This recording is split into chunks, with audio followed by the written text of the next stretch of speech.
Hey, friends. Thanks for being here to Sermon Sessions, where we get together with aspects of our teaching team and we unpack the sermon from this past Sunday. If you missed it, you can go to our YouTube channel. I got a lot of energy quite today. An unpack. Boom.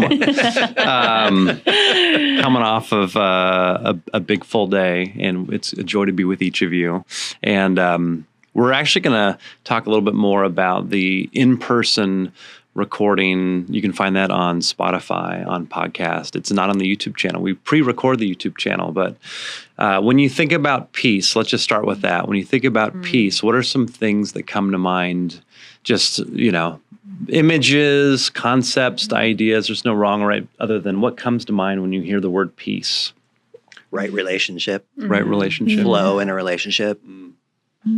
Ease. Yeah. Just I'm a safe comfort. with you. Mhm. That's peace. I'm like, oh, there's connection. Yeah. I'm like, oh, yeah, everything is good.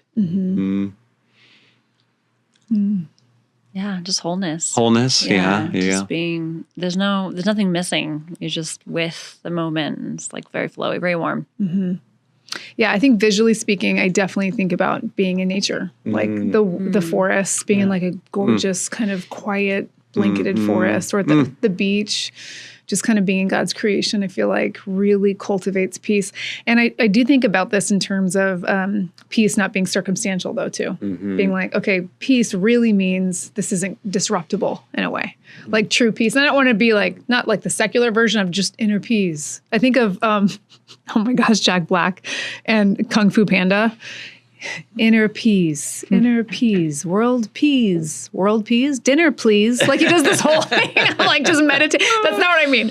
But like peace really is this thing that's not going to be disrupted, especially when it's rooted in Christ, which we'll get to. Yeah.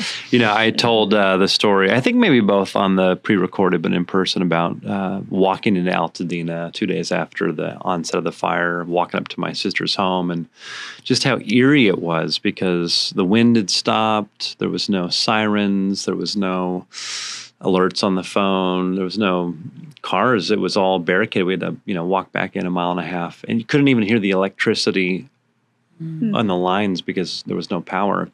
Yeah. And it was so calm, more calm than it had been perhaps ever in the history of Altadena, but there was no peace at all. And it's made me realize, like, sometimes I can wrongly make synonymous calm and true biblical shalom or peace. Yeah. And I can settle for calm when really there's something so much deeper, the shalom or the peace of God. So have you ever experienced things calm, but there's no peace? Yes, often. What does that look like? Please tell us. I think what immediately came to mind was working with teams of people where know there's something else going on in the room, and it's just underneath the surface. You like alluded to that and how the fires may have started in the Palisades. But underneath the surface, you can feel it in the room. There's like, there's calm, and we're all getting along, but there's no peace because nobody wants to talk about the thing under the thing. Totally. And then when you get to the thing under the thing, the calm leaves the room. Now there's no peace because it's a relationship. There's disconnection, there's mistrust, there's anger, there's resentment, there's all this stuff underneath the surface. I'm like, do we have the courage to actually talk about that? Because that's peacemaking, is getting to that thing. Right. But the calm sometimes is just about peacekeeping. Maybe we just keep the peace so we can have a good dinner together. And Uncle Earl over there doesn't get all worked up. Yeah, totally. Family systems at Thanksgiving dinner, right? Yeah. Right. Yeah. It's like that counterfeit piece that you talked about. Yeah. Oh, and just like in organizational health, like I think it's the crucial conversations. They talk about like the health of an organization can be measured by how long something happens and it gets the time it takes for it to be addressed. And that actually tells you the actual issue, like how healthy that team is by do they assertively address problems in the moment. And I mean, I can totally resonate. I mean, just being in a room and being like just feeling everyone's emotions and just everyone's smiling and you're like, this is awkward. Like, I don't know how to navigate this. And I'm such a truth teller that it's just like, I will poke that thing and just be like, no, like speak truth to me. Because it's like uncomfortable. It's too uncomfortable to witness. So it's like, this is more uncomfortable than actually the confrontation. There's this quote I read somewhere. It was like, if you avoid the conflict, you start a war inside yourself. You know, just that it's not going to go away. It's the smoldering example. It's just like, oh, that fire is going to destroy things if it's not addressed. And I don't know what our fear is so much in that. I mean, I don't know, we can talk about that for a second, but like, what is our fear in addressing things that are smoldering? Why don't we? Because I don't want to lose the relationship with you. It's not really a relationship, but I want to lose it. So the fear of potentially losing connection. So I'll just pretend like this is going well. And then we'll have this perception that maybe we're still together, we're still friends, or we're still family. But if we talk about the thing, then you're leaving the table. And I'm like, crud, I didn't want that. But it's all false. Yeah. But I think that's part of it, is I just don't want to, I don't want to lose it. Well, and I think what you're saying too, just the appearance of connect, because that's the appearance of connection. It's actually not connection. Correct. Right? Like it's not actual real connection. But I think a lot of people don't feel that they have the tool set to be able to find the words or know how to navigate the emotions, or even just the high level of emotional regulation that's needed sometimes in high stakes situations. And then you have all the implicit things happening under the surface that you're like, I don't even know the pattern that I'm in, and I've been in this for 5 generations of my family, you know? So I think like there's a lot. And the thing I think, I was just talking to a friend about this recently, like the only way through is through. Like that's the only way through these things. And it's like 10 years ago, I went on a healing journey where I started advocating to learn how to have crucial conversations, have courageous conversations. And the first 5 years of that was just messy and bloody and like, making mistakes and having to apologize and like be like, oh, dang it. Like I should have said this differently, or I should have approached you this way. I'm sorry. But then like getting to the point now, like 10 years later in this journey, that I actually am not afraid of conflict, and I don't let things simmer anymore if they need to be addressed directly. But I also like don't go for things that are like my wound. You know what I mean? Like I'm actually like a lot more better. But that took 10 years. And that was a lot of practice and a lot of low stakes practice too. And so I think sometimes we have these very high stake relationships that mean so much to us. And if we rock the boat, it could change like our understanding of our place and belonging in the world. But like being able to just take the baby steps, towards peace in those small safe spaces. Yeah. I think, and do you have something? Go for it. Okay. I was going to say, I think that we could do a better job as a church on practicing healthy conflict resolution. And we've addressed this a little bit over the years, but I think it's something that, especially it's so timely given the sermon on Sunday, Pastor James a few weeks ago, just this idea of conflict and how we're seeing it in our families, in our churches, workplaces. How do we, if I don't have 10 years, how can I start like today? Yeah. What are 3 steps maybe we could do that are Christ-centered to help move towards somebody that there's been some kind of disruption or smoldering? Like, what is that? Yeah. So you brought up smoldering giving you time to think, because you've done this work. You said your 10-year journey. You were sharing earlier about looking for the pattern in the relationship, because oftentimes we're playing out cycles and belief systems of ways that we've related to other people in the past. And so I think just like taking a step back and going, where have I felt this emotion before? Like, is there a history of this type of feeling? And that actually the first question is, what am I feeling? Like, and not the protective, hard anger. We're going underneath the protective hard of like, do I feel unseen? Do I feel resentful? Do I feel used? Like trying to like first pause and go, what is actually underneath the rage or the anger or the avoidance? Like, what am I actually, and what is the belief system? Like, I'm not allowed to speak up for what I need, or like where, and then like I think just isolating one, you're feeling, and then pinpointing, sometimes through the help of a friend, help of a therapist, what is the history of that emotion in your life? and where did it first start, and where was that dance? And I think if you can get those two things on the table, you actually have way better roadmap to understand what you're facing in the current situation. Because generally the current situation is like 1% of the 99% of emotional well and grief that needs to come up and be healed. So those are my thoughts. I mean, what I hear you saying though is that first step is awareness. Yeah. Of like, oh, this is what's happening in me. You do this a lot too. Like, oh, what am I feeling in my body right now? Like, what is the primary emotion I'm feeling? And then can I trace that back? I am a quote person. I'm sorry, I throw these out all the time, but there's this one quote that's like, get curious when you get reactive because you've got a wound that needs to be healed or tended to or something. So, and we've, of course, like the wounded child in all of us, like there's something there. And I think sometimes conflict, we can personalize it, like we can take it personally. And I think one way to help kind of attend to the smoldering is to go, this isn't personal, actually. Like there's something else here, right? Good. And trusting that that person loves you or you love them and cares about the relationship and doesn't want it to like dissolve or be unhealthy, Yeah. I name it first. I name what I'm feeling. So if I'm having conflict with you, Drew, I might say, you know what, Drew, I don't feel safe with you right now. Or I'm feeling really uncomfortable with this conversation.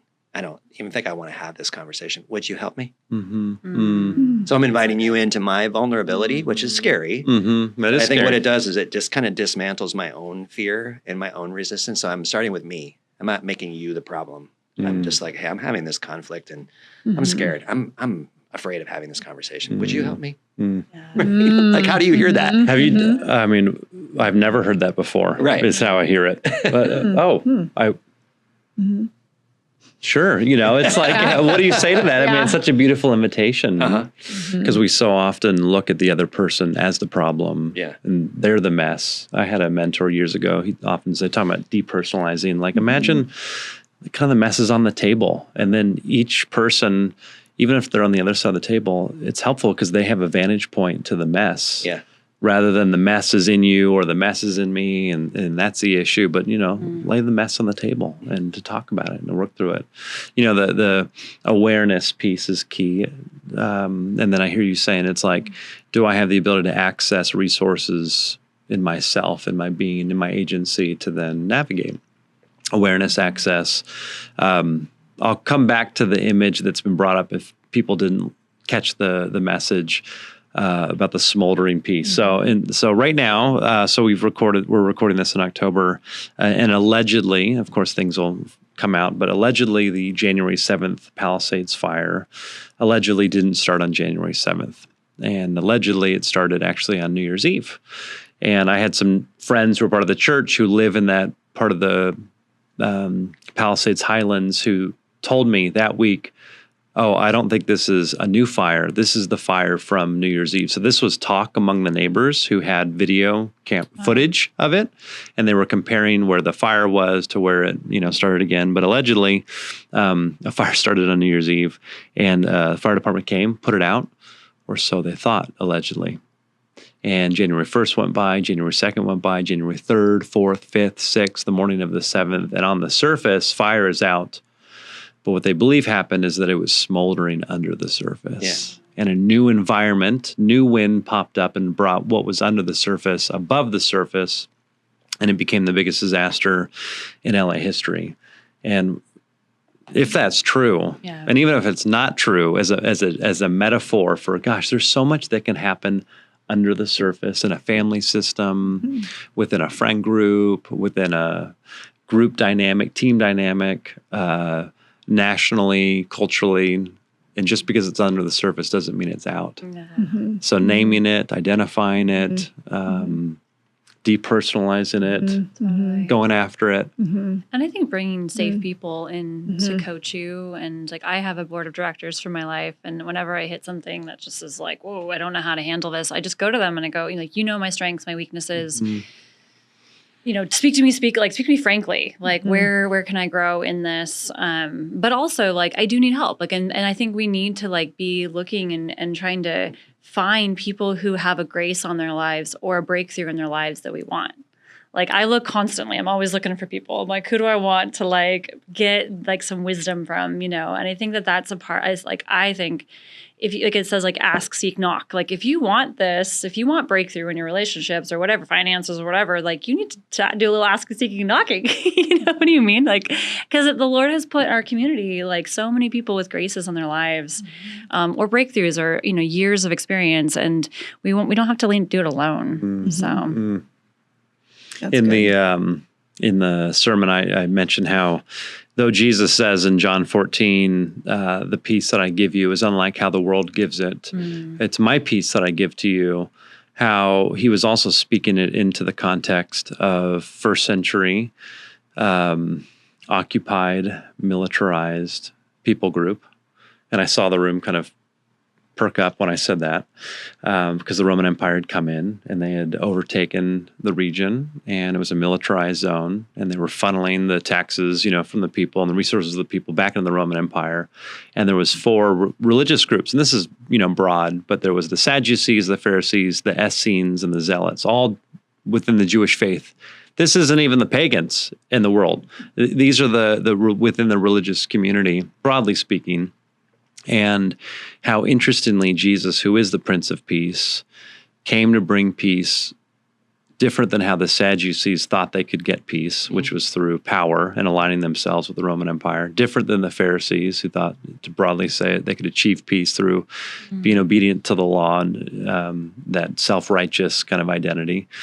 Different than the Essenes, who thought we just have to withdraw and pray that God will take care of all of it. And different than the Zealots, who were the kind of religious extremists of the day, who thought we just have to kill sympathizers of the Roman Empire or the Romans, and how each of them completely missed Jesus, who is the Prince of Peace. And I said in the sermon, I think that there can be aspects of each of those people in all of us.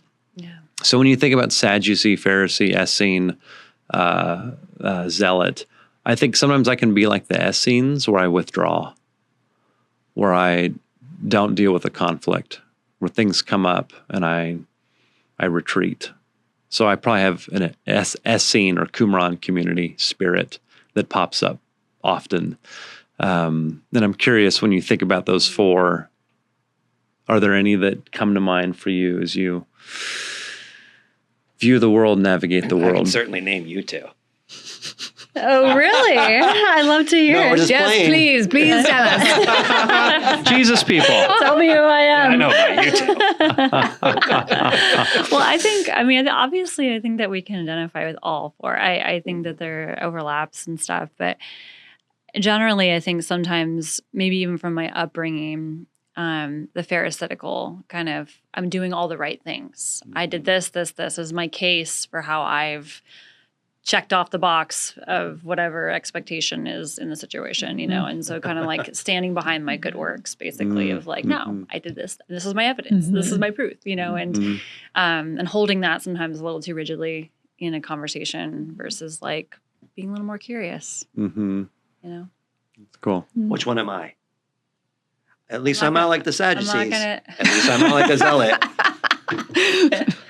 Let's party. It's not boring. Yeah, I'm a Pharisee. I'm Pharisaical. Because I know how to do it right. I know how to obey. I know how to manipulate. I know how to usher it in myself through radical obedience. And I have a desire to be a good boy. I want to be a good son. Yeah. And Are you the oldest? No. Oh, okay. Yeah. I'm old, but I'm not the oldest. Good to know. Like the oldest on the planet? Yeah, that's what I was asking. Are you the oldest? Older than me. A little spicy on this podcast. I am. Yeah. A little Pharisee, a little Essene. Yeah. I like the idea of going out into the wilderness and just praying. Let's go pray. Let's get out of here. This is crazy. Same. Right? So, but I do run the risk. With that too. Yeah. Pharisee Essene combo. Yeah, a little combo. Yeah. Let's come up with a new one. Enneagram. I'm like an 8 with a 3 wing. Yeah, definitely. Got like a Pharisee wing with a Pharisee. Definitely a little bit of 4. A little bit of all of them in there. I think that when this is the whole Enneagram, where I go in health might be different where I go in unhealth. So I think the Essene is very appealing a lot. But I see the beauty of wanting to just retreat and be like, it's not working. Peace out. Like, I don't want to do this. Totally. You know what I mean? But then there's little dabbles of a Pharisee and a Sadducee in there too. It's and a zealot sometimes. But you guys, She whispers it. We can still hear you. I know. Just want to make sure Is she you're paying saying no? attention. Yeah. And how think- cool that. Go ahead. I think I envision each group seeing Jesus interact and teach and going, oh, he's nothing like us. Yeah. Which is the wrong thing to Yeah. say. Yeah. Are we anything like him? Right. Really is the question. Yeah. Right. He's nothing like us. Yeah. So he must not be one of us. Right. Yeah. But are you like him? And you can see in the disciples a bit of each of those archetypes. Yeah. So like James and John arguing over who's going to be the greatest. That's got a little Sadducee. It's all about power structure. Yeah. Later on, Saul is the Pharisee of Pharisees, of course. Simon the Zealot. Who would be? Thunder. Who Who would was be? the Sons of Thunder? Judas was a zealot. Judas was a too. zealot too. Yeah. Who would be an Essene? I mean, I know John the Baptist, but maybe we don't know because they were retreating just so weren't much. talking. They weren't Yeah. talking very Like much. Thomas, Yeah, maybe? right. Like, yeah. Totally. But I just love that Jesus offers himself to all the groups, Yeah. and then he says, "The peace I give you Yeah. is unlike the world, the way the world gives, and it's my peace." Like, how cool is that? That as we talk about rebuilding peace, what God longs to rebuild in us is the peace that is Christ, who is the Prince of Peace. It's so relational. It's so cosmic. It's so mysterious. It doesn't that. fit. Right. I love the word cosmic. Cosmic. That's big. Yes, it is. Right. And Cosmic cellular. Christ Yeah. for Richard Rory. Yeah, I do think, I just honestly, I wish we saw more Christians, and myself included, really have that peace on a regular basis. And I think about this in terms of like how you wake up in the morning and like what are the practices and how do we, you said a little bit of this on Sunday, receiving it. This posture of saying like, God, I want your peace. I don't have it right now. And I actually, in fact, need it every day. I need it every hour. Because right? Like the world's going to give me all these Totally. counterfeit things or all the wars and the conflict and Yeah. it's like there's all these things disrupting it. So I need it on an hourly basis for sure. But it is that practice. I would love to see us as a community really experience God's peace more regularly. I had this great picture. My dad passed away Saturday. And I'm sure those stories are going to keep coming out as I process my own grief. But I went in to wake up my mother because I was the first informed that my dad had passed. So the caregiver came in and woke me up, and I'm in shock. But I go look at my dad, and I'm like, I got to go wake up my mom now. And so I go in, and I'm like gently like rubbing her face. She wouldn't wake up because she was so deeply she's exhausted. It's been 2 years caretaking. And I'm just gently rubbing her face, and I'm just struck. First of all, I'm struck by how beautiful my mother is. I'm like, oh my God, she's so pretty, and she's sleeping, right? So Sleeping Beauty. just adoring her. And then I can't get her to wake up, so I go get my wife. I'm like, you got to help me wake my mom up. Her husband just died, and so we both go in, and Shannon climbs in bed with her, and just wraps herself around her, and I'm gently just rubbing her hand, and then she wakes up. And she looks at me and she goes, oh. I go, that's gone. And she said, thank you, Jesus. And I'm like, that's peace. That's a peace that surpasses everything. It's cosmic. It's like in the worst moment of my mom's life. And it was real. It was very real, but she just said, thank you, Jesus. Thank you. And then she started laughing. I was like, what is happening? Right? You're like, Mom, did you? But I think the grief is just weird how it shows up. But she started laughing because she was so relieved that his suffering was over. But at the same time, the presence of Jesus came into that moment. It infused into the moment so deeply that to see it lived out in and through my mom in that moment was mind-blowing for me. Of like, oh, this is peace. This is not calm. This is peace that can't come from anyone else other than Jesus. It has to be Jesus. In that moment, it became like 3D, Technicolor, real. I'm like, this is it right here. This is why Jesus is it. Right? And that Prince of Peace has come for everyone. Yeah. Offers himself for everyone, for God so loved the world, not just some people, but for everyone. So love being with you all. So great talking about this. Thanks for joining. Subscribe to our YouTube channel. It's free to subscribe. People ask it, like, do I have to pay to subscribe? Nope, it's a free thing. It just notifies you when things pop up, worship resources, teaching, things like this. So blessings to you. And that Prince of Peace longs to just saturate your whole life. Receive that Prince of Peace, Jesus, today. Blessings to you. Yes.